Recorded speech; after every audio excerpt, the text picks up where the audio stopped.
এক রাতে ভুতুড়ে জাহাজের কথা শুনে কামরুল নামক এক জেলে সাহস করে সাগরে যাত্রা করে।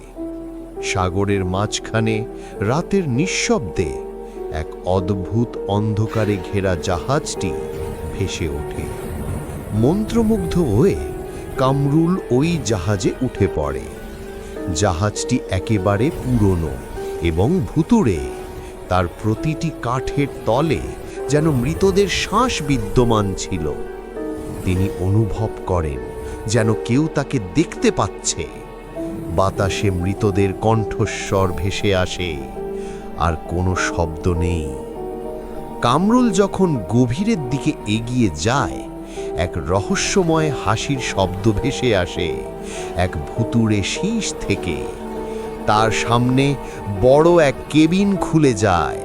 সেখানে মৃতদের, যারা ভেসে আসা এই জাহাজে বন্দী। কামরুল ঠিক বুঝতে পারে না সেই হাসি তার শিকারের আওয়াজ কিনা। এক পলকেই সেই জাহাজের গন্তব্য কোথাও চলে যায় এবং কামরুল আর ফিরে আসে না। গ্রামবাসী জানে জাহাজটি আবার ফিরে আসবে আর প্রতি রাতে নতুন কোনো আত্মাকে বাঁচিয়ে রাখবে। তবে এই রহস্যে কেউ নিঃশেষ হবে, এটাই হলো জাহাজের অভিশাপ।